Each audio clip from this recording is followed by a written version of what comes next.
Welcome back. Silver and Black today, the 4th of July edition. Happy Independence Day to everybody here in the United States. And for all you expats or all you folks from the United States in other areas listening to us, happy 4th of July to you. Welcome back. We are your podcast covering the Las Vegas Raiders, only here on the Odyssey Network. Make sure you do us a favor. Subscribe to us wherever you get your audio. We will be there for you, and we appreciate you doing that. And I say we because this show is two people. That's right. Myself, Scott Gulbransen, and my co-host, Moe Moton. He's a national NFL writer over at Bleacher Report. Mo, happy 4th of July. Happy Independence Day.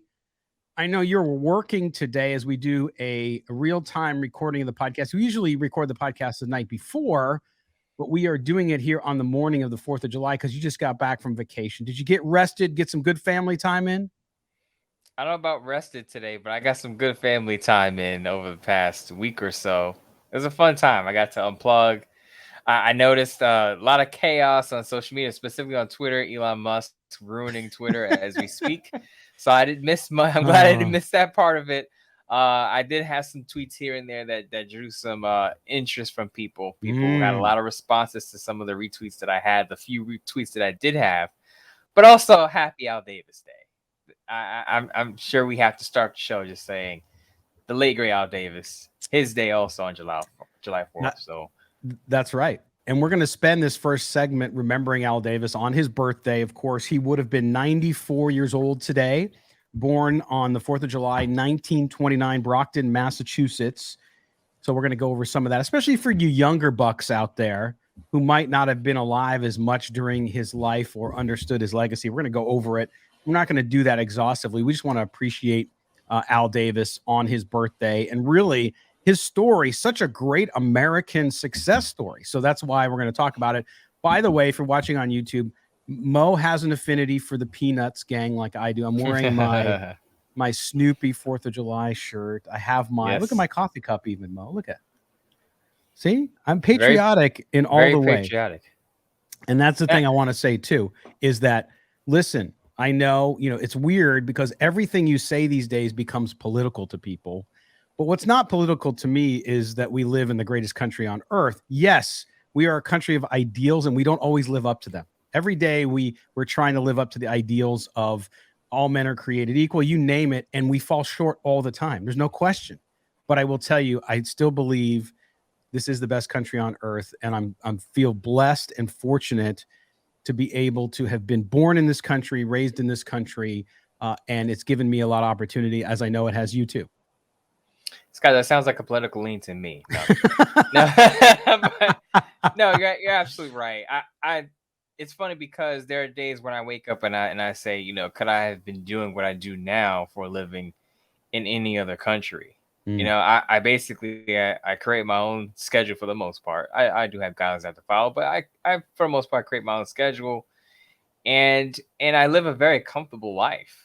And you just have to appreciate some of the things that we have here, some of the access and some of the freedoms that we have here, because a lot of the things that we do here wouldn't fly in other countries. No, sir. Remember, there are people who come here for opportunities. People aren't leaving. A lot of people aren't leaving for opportunities. A lot of people who left America go back to their homeland, their motherland country. I know a few people left in high school, went back, but they say, look, these certain things I miss about America. So you're right about that in its freedoms. It's so true, and there's no better place actually than where you live in New York City to understand that, right? Because I could go on for hours of stories, because I used to go on business to New York 5-6 times a year, and every time I got in a cab, I would take an interest in hearing the story of the people there, because mostly immigrants, right? All of our families, at least on my side, if you're from European stock, right? A lot of your relatives, Mo, didn't have the option to come over. They were brought over, but still you hear people who come over and their stories. And it's fascinating because they might be working 3 jobs, working 14, 16 hours a day, and they are giddy about being here. So again, we have a long way to go still. We have very high ideals in this country, and we don't live up to them all the time. But happy 4th of July to everybody, and glad to do that. All right, let's talk about 4th of July and Al Davis's birthday. I was thinking about this because I see a lot of people talk about Al Davis, and I think I was talking to our producer, Mike Robier, before we went on the air about young Raider fans, right? So if you're a Raiders fan in your 20s, at the very least, when the Raiders were last very good, i.e. they went to the Super Bowl in 2020, even if you're 28 years old, right? You were maybe 5 years old at the time. Okay. So it's hard to remember when you're that young, and you certainly didn't understand the gravity of or the history of Al Davis, unless you had a parent who really walked you through it. And I'm sure there are some out there. But I wonder if on this day when we show appreciation for Al Davis and what he created with the Raiders and the brand that he created, if there's a full understanding. A lot of young Raider fans, I see, well, Al screwed us at the end when he was old and he was decrepit and blah, blah, blah. Listen, everybody has a decline in their life unless you're fortunate to take your last breath and you're in perfect health and all that, and it's just your time to go. And I wonder, Mo, if the full gravity of Al Davis's impact on the game, not just the Raiders, but the game overall, if that's lost on some younger fans today. What I would hope is that documentary that ESPN at 30 for 30 did gave some glimpses of what Al Davis was like and what he went through, his battles with the league. I would hope that gave a slight bit of a taste of what people missed out on if you were too young to understand or you just weren't alive to know.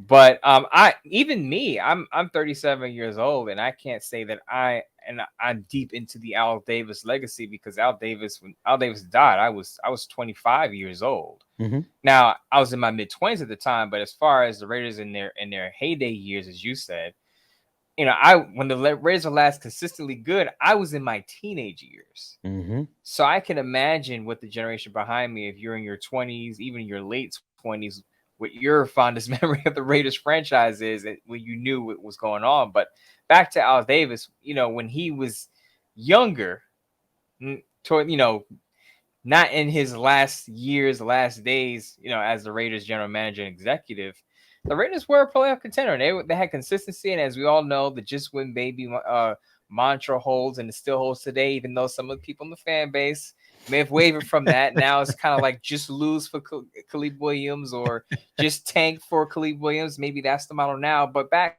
when Al Davis was running things, it was all about winning. And a lot of the moves that he made that didn't work out, at least we knew that it was about putting a winning product on the field. Yeah. Now, again, the moves may not have been the best moves that worked out, but at least you knew that he wasn't going to sit on his hands and say, okay, let's tank for the number 1 overall pick. That was very un-Al Davis. He was not going to, no matter what the team looked like, he was not going to tank for the number 1 pick. So it kind of surprises me to see the change in the fan base, where you see fans say, we have to tank for the number 1 pick so we can get a new quarterback. And I'm like, do you know the patriarch of this franchise would be seething if he heard that message come out of the fan base? Yes. Seething. And there's a lot of, hey, if Al Davis was around, the Raiders would have done this, would have done that. And it's all well-founded based on past kind of activities of the owner. But I think, too, that if you look at Al Davis, one of the things, first of all, you talked about his fight with the NFL and Pete Rozelle, which is so well documented in the documentary you talked about. But at the same time, I think also you go back to the creation of the AFL, which of course the Raiders were members of first, and how he became the commissioner there. This is how respected Al Davis was as a football man, as a football mind. And to me, that part of it, even for me, I did not know. I knew Al Davis. Remember, growing up, not being a Raider fan, I grew up with the same kind of mentality a lot of people did. Where I was, oh man, who's that dude? He's the maverick. He's the rebel. He's the guy who's always trying to stick it in the face, and his teams play dirty, all that stuff, right? But when you look into that history, and that's why I invite, especially younger folks, don't just watch the documentaries, which are very good, but also read up and read about the evolution of the league, because the NFL, you look at the NFL today, and we've been talking a lot in past weeks, Mo, about the value of Josh Jacobs and how the running back position is devalued because of the way the offenses are in the NFL now. Now, they've progressed much further than they were even when Al Davis was challenging the league vertically. But Al Davis is the guy who brought that. You look at him, you look at Don Coryell in San Diego, you look at Sid Gillman. Of course, that's where Al Davis, he started as a Chargers coach before he went north. He learned from those guys. And then, of course, you add in the San Francisco offense in the early 80s as well. Al Davis was the guy who you're seeing today.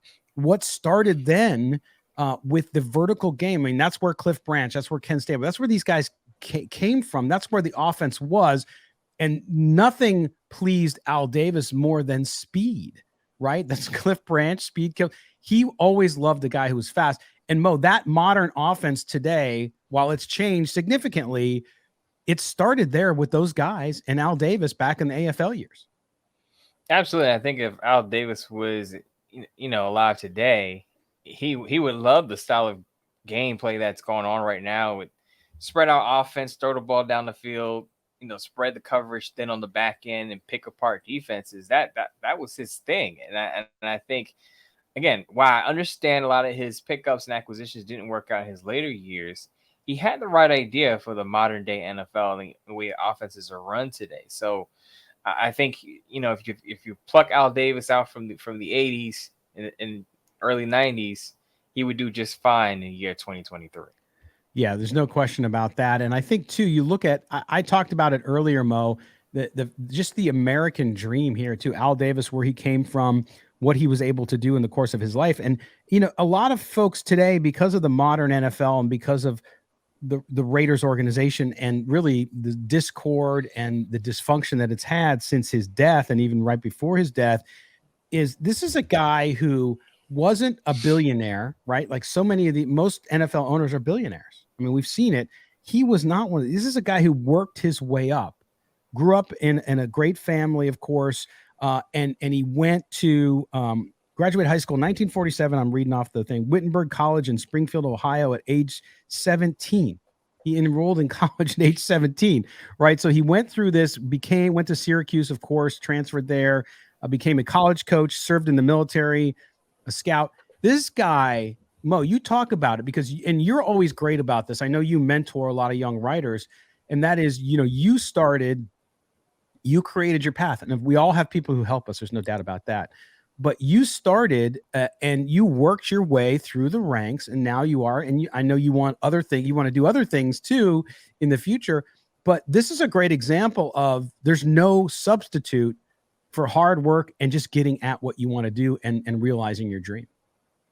Yeah, absolutely. His path is pretty much respected in what he became. And just to kind of parallel to other things, I look at, and I know this is a Raiders podcast, but I even look at a coach like Eric Spoelstra of the Miami Heat. Same kind of deal where you work your way up. I believe he started in the film room. Film, yeah. So there's, there are avenues here, just to tie it into our Independence Day on July 4th, like the opportunities here. This is why people come to America. This is why people come here for opportunities.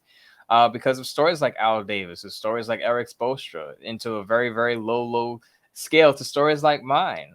Even though I didn't come here from another country, my family's from the South.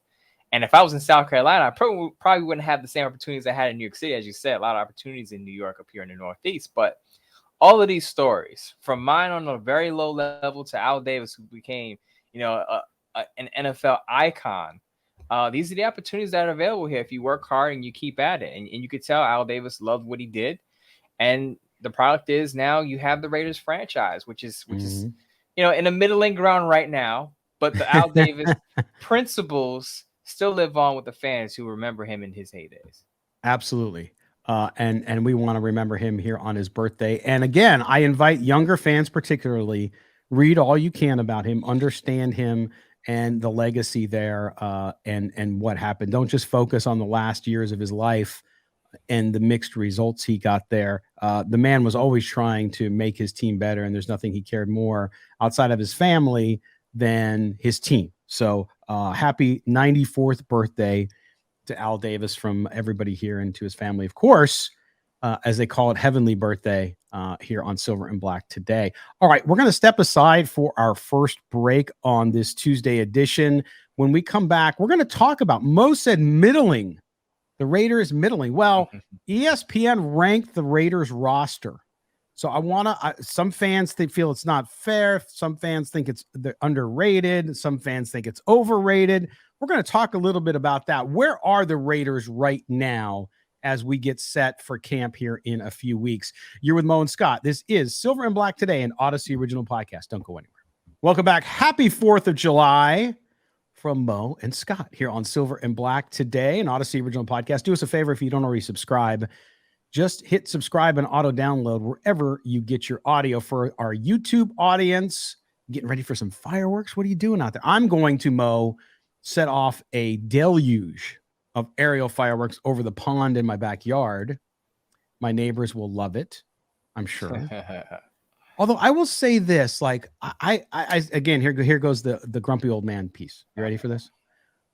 4th of July. Why are people setting off fireworks like from June 30th until the 4th? Like, what's the deal? Isn't it the 4th of July? Like, I get it. Some people have to work. I totally get that piece of it. But it's interesting. Till like midnight last night on the 3rd, I had neighbors. Fireworks are legal here in Ohio, right? So people were going nuts till like 3 in the morning. Even the night before, we had massive thunderstorms and people were still lighting them off. What, we're just making it a weekend, or what's the deal? Scott, you are fortunate. You'd be the grumpiest old man where I live, because fireworks are going off since, I don't know, early May over here. So so I'm lucky, is what you're saying. Yeah, you're fortunate. I'm like June 30th. Try May 30th. Try Wow. April 30th over here. And they're illegal in the city, right? No, they're not. Oh, they're not. That you like here. Just a quick lesson. Eric Adams cut down on the fireworks here, right? So people go to Pennsylvania to get their fireworks, bring them over here. But I remember maybe 5-6 years ago, fireworks would be going off the first day of spring. Like, you would start to hear it a little bit. First day, literally, I'm not even kidding. First day of spring, fireworks would start going off. And then Eric Adams came in. He kind of reeled it in a bit, but you still hear it. From here, I would say early May, I started to hear fireworks. It started to become more consistent around Memorial Day. So Memorial Day for me over here in Brooklyn, New York, is like the official start of fireworks season. So you'd have a great time over here hearing it for about a month. Now, does it go through the whole summer then? Yes, and it actually extends. Like, after today, I'm going to hear fireworks for at least another week or two. Wow. That's interesting. Here, there's like 7 days a year where it's legal, right?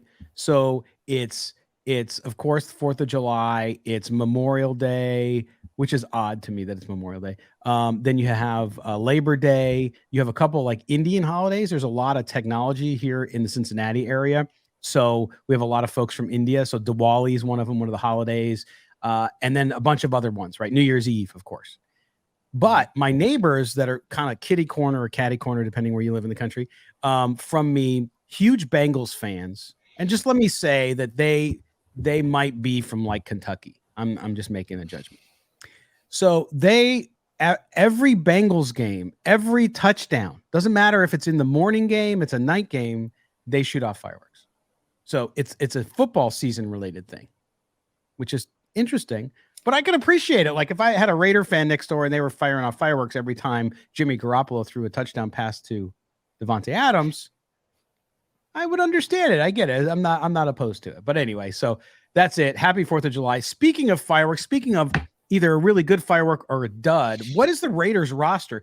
ESPN came out with the rankings, Mo, this past week. I know it created a lot of stir on Twitter. You were involved in a discussion with some fans and folks that follow you, which is the ESPN ranked the Raiders roster out of 32 teams, ranked them 21st. Let me get your first impression. Is that a fair ranking for where this team is, or are they ranked too high?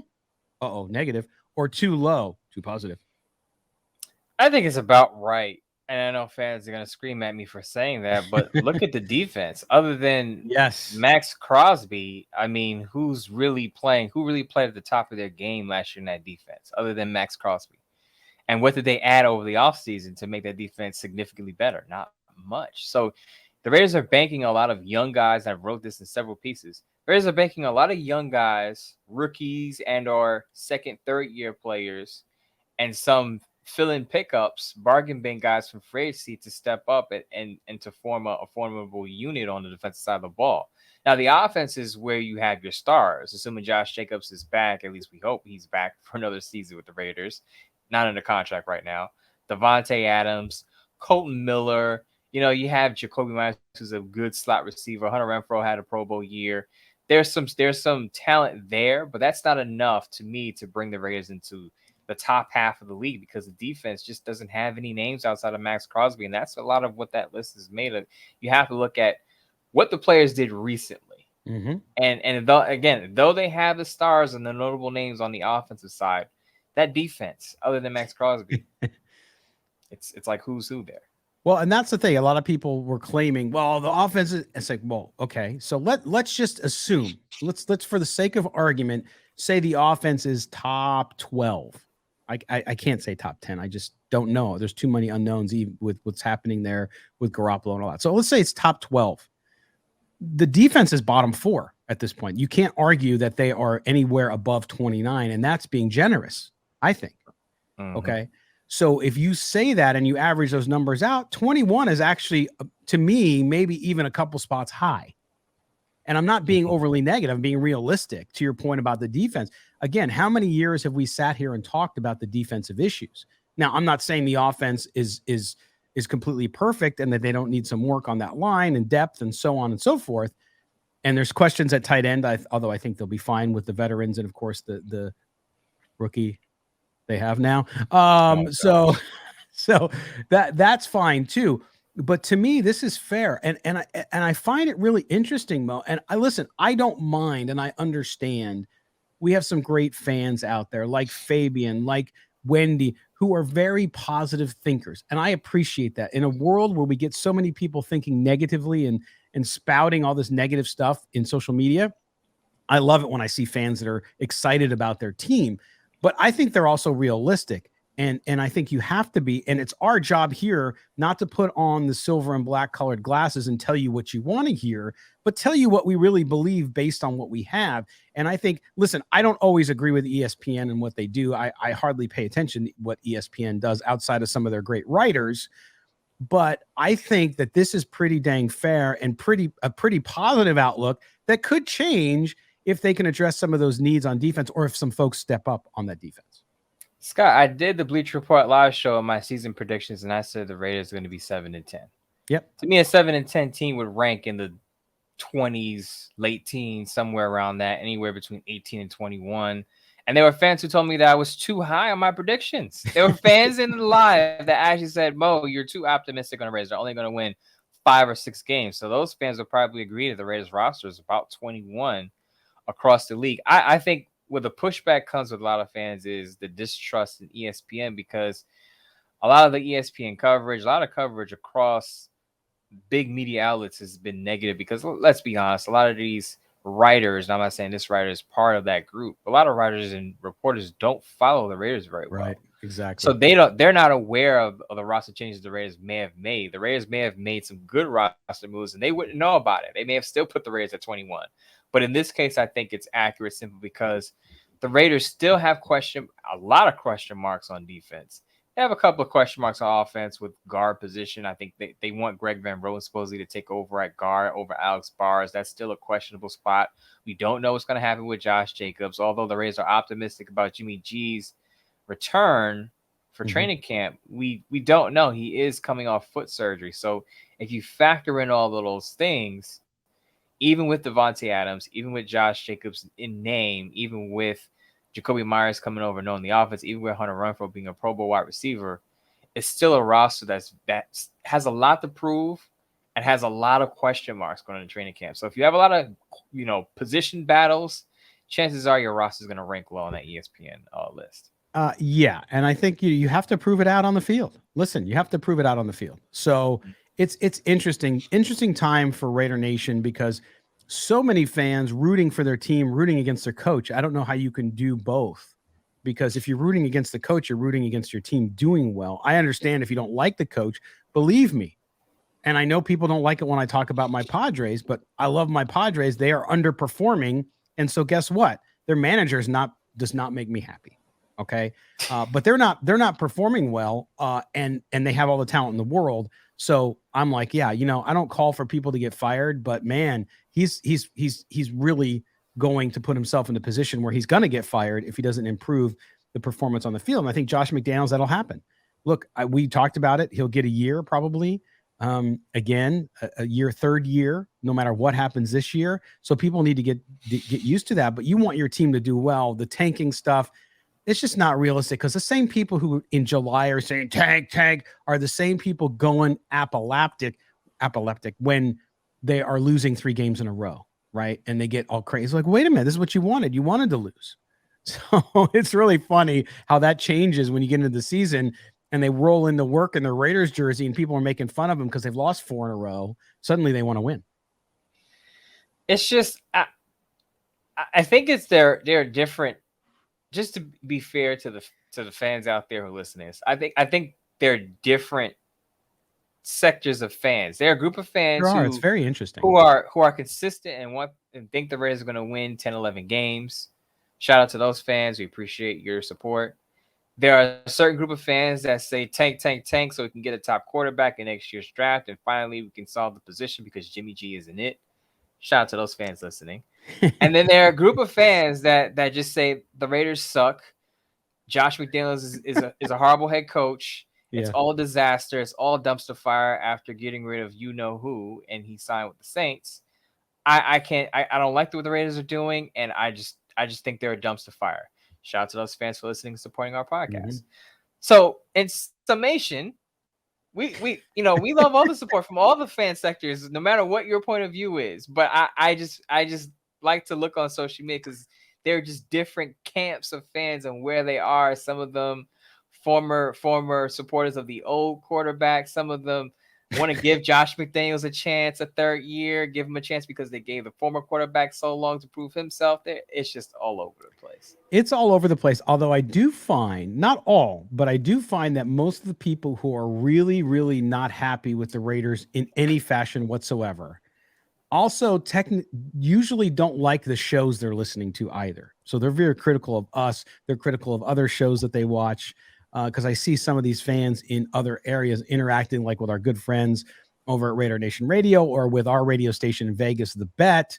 They seem to go negative on everybody, but you be you. That's totally fine. That's how people.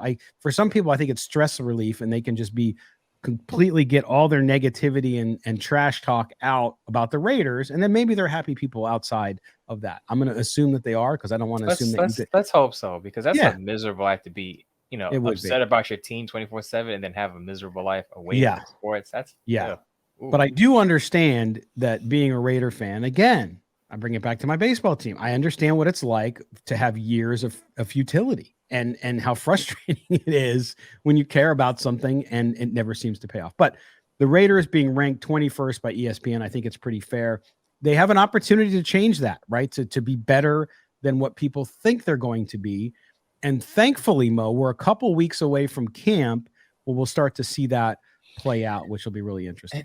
And Scott, it happens every year. I would imagine the Giants ranked low on these roster rankings last year, and they made the playoffs. So just remember, just because a big outlet or even myself or even another sports pundit you respect and like and support their work says the Raiders aren't going to be good, it's just a forecast. It's not a death wish. Because like I just said, the Jaguars and the Giants probably ranked low on a lot of these lists last year, and both teams went to the playoffs. The Jaguar, and they both won a playoff game. So just as you said, they have to prove it on the field. But as of right now, before any football's played, before a snap is made, this seems fair to me. Yeah. Right now. It is. And again, like you said, things change. There are every season there are surprises. Right.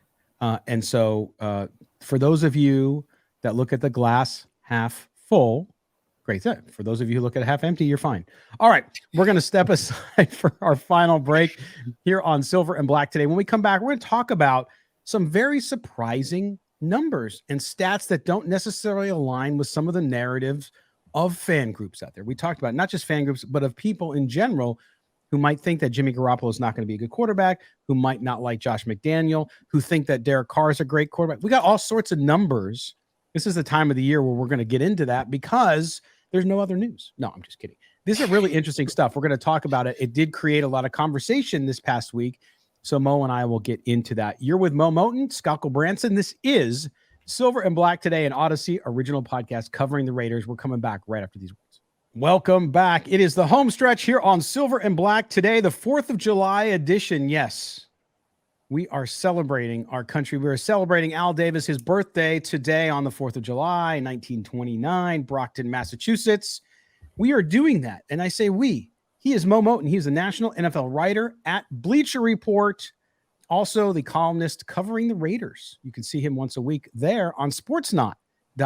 If you want Raiders only content, he is there. I am Scott Gulbransen, your co-host. You can follow us on Twitter. Mo is Moe Moton, MoeMoton. I am at LV Gully. The show is SNB Today on Twitter as well. Okay, Mo, let's jump in. A couple of things popped out this week. One was around Jimmy Garoppolo. Now, we all know, and again, I preface this discussion because people will go crazy if I don't preface the discussion, because that's how people do things. Jimmy Garoppolo has a health issue. He can't stay on the field. Okay, number one. So before we talk about any of this, we know this. We've talked about it ad nauseum on this show. If you don't know Latin, you can look it up. Ad nauseum on the show. So we understand that. But Warren Sharp, of course, from Sharp Football, posted a list on Twitter of the top quarterbacks passing from the pocket. And this is ranked by EPA. That's an NFL stat, which is, I'm going to educate folks here. Mo, you ready? And I didn't know what EPA was until I looked it up after I saw this, which is expected points added. This is the measure of success, which defines the value of each play by the effect it has on the offense's likelihood to score. And just so you know, in the NFL, you win when you score more points. Okay? Just prefacing that. Because putting up a million passing yards doesn't matter if you don't score. Anyway, top passing quarterbacks from the pocket. Let's read these off. You ready? Number one, Patrick Mahomes. Not a surprise. Tua Tagovailoa. I'm tongue-tied today. Jared Goff is number 3. That's a surprise, right? And number 4, Jimmy Garoppolo. Now, Mo, of course, those folks who hate Jimmy Garoppolo, and I say hate, that's a strong word, who don't like the signing of Jimmy Garoppolo, with good reason because of his injury history, use this and said, oh, who cares, right? But he ranks ahead of Josh Allen. Talk about, to me now, this is this very important stat, because if you know about Josh McDaniels' system, this is where everybody, we got to get a running quarterback who can move. That's not what Josh McDaniels does. You have to understand the coach. And okay, if you don't like the coach, fine. But that's the system. If you watch the Patriots, Tom Brady was not a very mobile guy. Okay, but he succeeded because they stay in the pocket, they run the system. Jimmy Garoppolo, for that system, is made for that system. And to me, Mr. Moton, this is why this number 4 ranking of a pocket passer tells you why. It gives you insight into why Dave Ziegler and Josh McDaniels, despite the injury history, went for Garoppolo versus some other mobile quarterback or a younger guy. A few things here, and I'm gonna try not to go off on a tangent. Okay, the first thing is the EPA analytical stat. It's becoming more prevalent among analysts now using that stat. Now that it's becoming the measuring stick. I know a lot of people, a lot of other outlets use it, and they champion it as the analytical stat that they refer to. So I've actually dabbled in a little bit of EPA. I've actually included it in some of my pieces at Bleacher Report. So that's number 1. Number 2, I quote tweeted this stat or list from Warren Sharp cautiously with a thinking emoji, because he had a stat recently that he put out and it was inaccurate. You were on that thread. I was. So it was a Raider related stat, and fans immediately questioned it because it was inaccurate. There was an inaccuracy there. So I didn't delve into the list or the numbers, because not to question Warren Sharp, because he does great work over there with his publication, but you don't know where these numbers are coming from as far as how they were composed. Are there any mistakes? Who put these numbers together? But let's take it at face value and say these are all correct, right? Jimmy Garoppolo being number 4, you hit the nail on the head there. This is exactly what Josh McDaniels wants. He wants a pocket passing quarterback. So all the people who went crazy when Lamar Jackson was going through his contract situation with the Baltimore Ravens, the Raiders should go out and get Lamar Jackson. The Raiders should draft Anthony Richardson.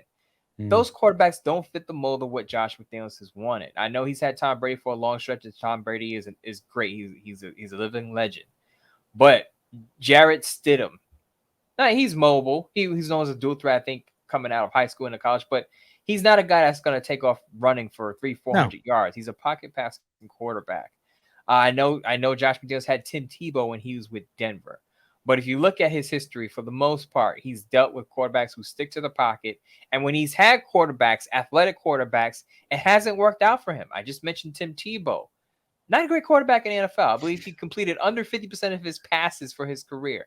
Yeah, people bring up Cam Newton. Cam Newton had his worst season in New England under Josh McDaniels. And I keep stressing this. And people say, well, Josh McDaniels had Cam Newton. Why would he want to sign? Number one, why wouldn't he want to sign Cam Newton or get a mobile quarterback? And I'll say this again: the Patriots signed Cam Newton late June. He was not a priority option. He was the last option. Right. He was the option that they had after Tom Brady went to Tampa Bay, and the Patriots didn't really have a succession plan at the quarterback position. They were desperate, so they signed Cam Newton. He was available. Doesn't work for Josh McDaniels as far as mobile quarterbacks. He wants a guy that's going to sit in the pocket, take some hits. Unfortunately, Jimmy Garoppolo is a little brittle there, but he wants a quarterback that's going to sit in the pocket, take some hits, and deliver a ball down the football field and be efficient. And that's exactly what Jimmy Garoppolo is when he's healthy. And this is why during draft time, I was in favor of CJ Stroud out of any of the quarterbacks because he fits the mold. People they see CJ Stroud and they assume, because a lot of people don't watch Ohio State, and I understand, I hate Ohio State too, but nonetheless, he's not a running quarterback. He's a pocket passer. Not Bryce Young moves around a lot more. Anthony Richardson, the future tight end, he moves around more. Will Levis is Will Levis. But to me, that's where I see people. And again, I don't expect fans to understand offenses. Like, fans just want their team to win. I get it. But if you have a little bit of understanding and know that you need a pocket passer. By the way, Derek Carr on this list, it was 150 pass attempts was the number. Ranked 19th behind Lamar Jackson, by the way, just one spot behind Lamar Jackson. And again, people look at the list and say, well, Jimmy Garoppolo is not better than Lamar. It's not about being better, a better athlete. It's about being a pocket passer. So very interesting. Also, the other stat that popped out, Mo, was as you saw, created another Car Wars episode, which was red zone scoring percentage. Derek Carr was what, 27th or something with 33%? He was dead last. Oh, he was dead last. That's what it was. He was dead last. Right. You're so negative. Sorry, but I just I knew he struggled in the red zone, but Scott, he was out of like maybe 20, 25 names. He was dead last behind guys like Taylor Heineke.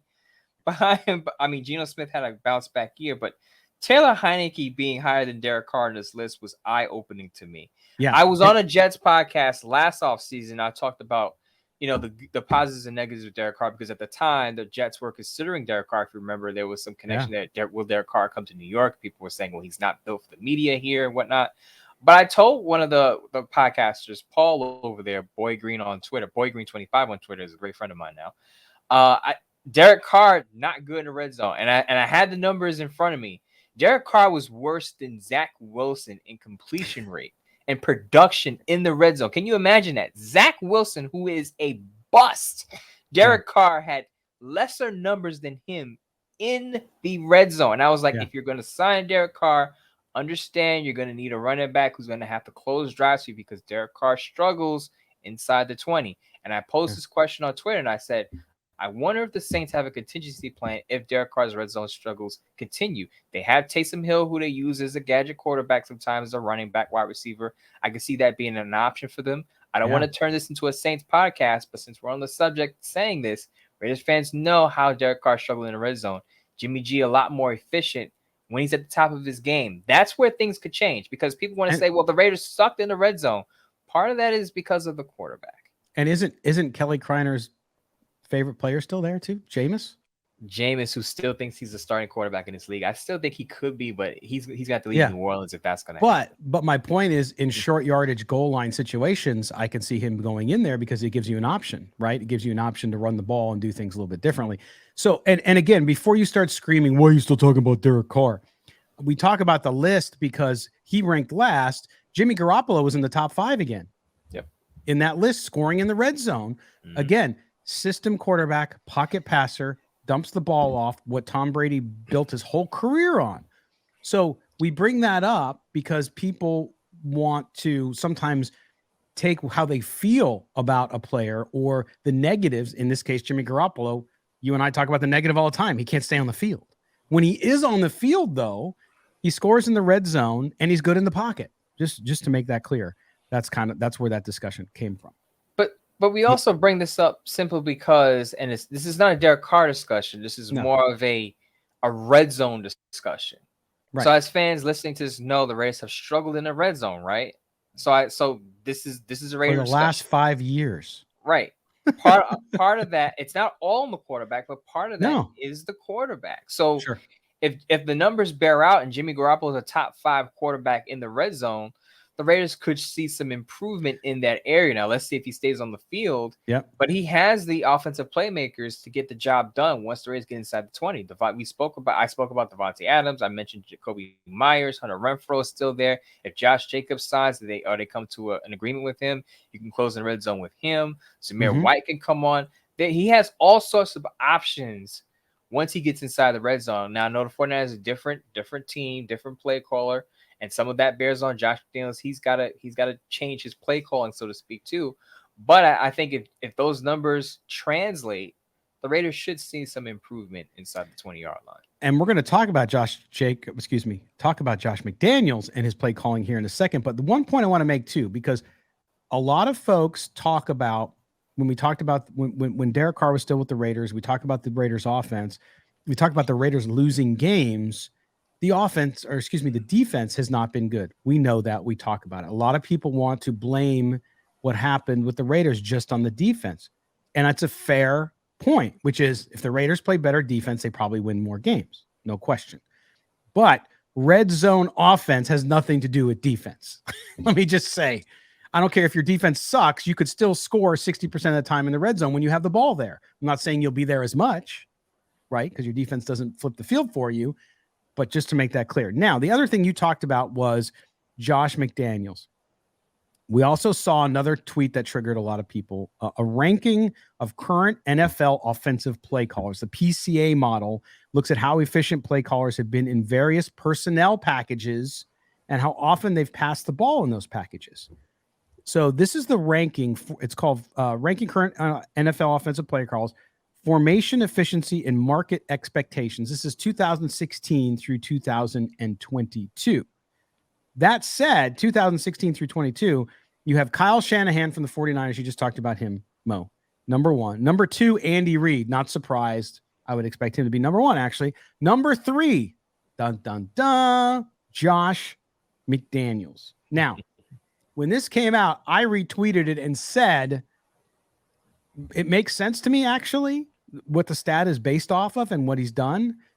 But that doesn't count the game management. It doesn't count clock management, which Josh McDaniels was brutal at last year. Was completely, in my view, inept for most of the season. Talk about this. And I think, again, you have to compartmentalize the stat from the result, because Josh McDaniels overall, outside the early part of the year, I think when he was still trying to get back into being a head coach, I didn't have a problem with his play calling as the season went on. I had a problem with how he managed the game. Now, first of all, I want to say, to preface this conversation, the list was weighted by EP. The EPA is weighted by personnel usage for defined packages rather than being separate variables. So that's part of the list of the graph that was put out there. So there's that EPA stat again. Again, that's a very important stat for the analytical crowd, for a crowd that's into analytics out there. Very important stat. So if you're out there and you're listening to this, learn EPA because it's becoming more prevalent. But I will say about where Josh McDaniels ranks on that list is, it's not surprising to me, because I've said on previous shows that I believe Josh McDaniels is a pretty good play caller. Right. The problem is his management. And I said this during the season last year when the Raiders were losing games. I said, you got to feed Josh Jacobs.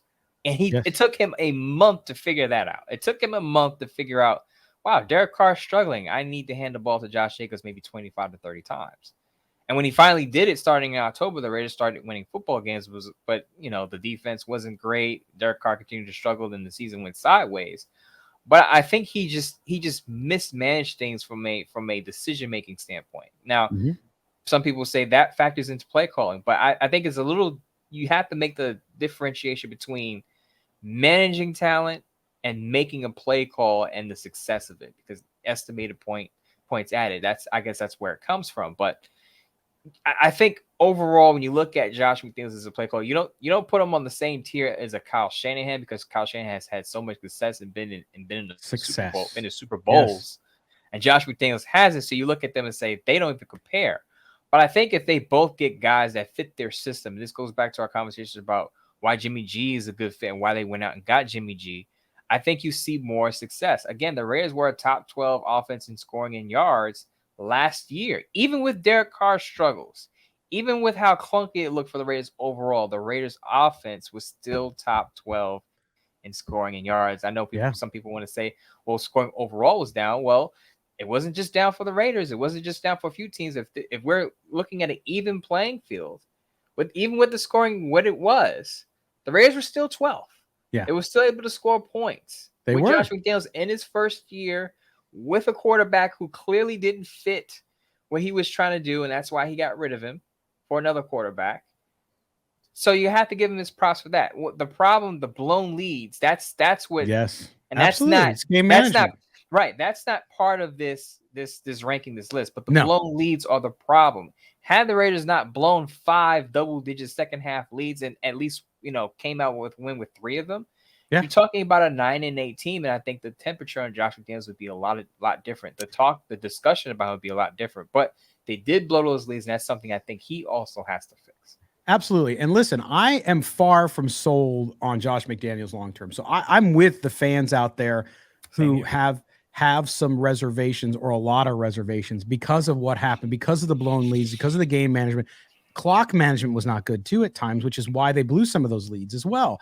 And so that decision making, that's the executive management. That's the CEO position of the football team on the football field. And I think that's where he struggled. But from a play calling perspective, I know some people don't want to give the guy any credit for anything because they don't like him, but that's not intellectually honest. So that's why we brought this conversation up, to talk about the fact that, especially after those first 3 games, and you talked about Josh Jacobs and his usage. When he went to Josh Jacobs, clearly he got the clue and understood it, because that's why Josh Jacobs won the rushing title. And oh, by the way, for those of you still maligning people like Jermaine Illuminor and that offensive line, you don't lead the league in rushing behind a terrible offensive line. I'll just say that, right? Doesn't matter how good you are. Okay, if you're Barry Sanders, maybe. But other than that, so there's a lot that's going positive with this team, including the coach. They just got to put it all together. It should be interesting. And listen, when we get to camp, we're going to find out more. But with Josh McDaniels, we won't know till, a quarter or a third of the way season through whether or not he's learned from past mistakes, whether he learned from whether this team can get a lead and keep it in games when they have the lead versus what they did last year. So it's a mixed bag. I understand it, but we want to talk about the positive. People always sometimes say we're too negative. We're giving you some positives here about the coach, and we hope you appreciate them. And it's worthy of discussion.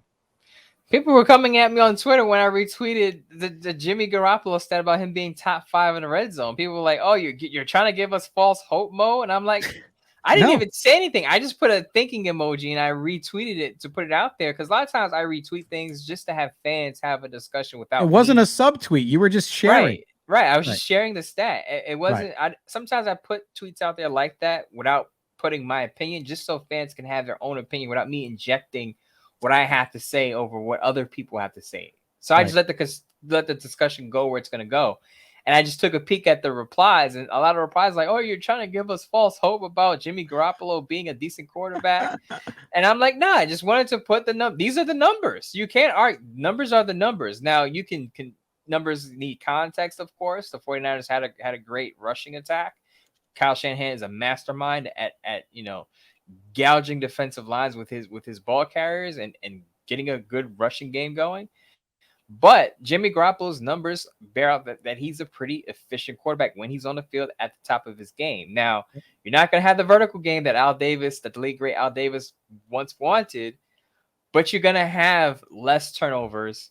Derek Carr had some turnovers not some. He had several turnovers last year. Probably was one of his most turnover-prone seasons as a pro. Right. But you're going to have fewer turnovers, and you're going to have less mistakes, and you're going to have a guy who's not afraid, not to say Derek Carr was, but a guy who's not afraid to sit in the pocket, take a couple of hits, even though he might get hurt.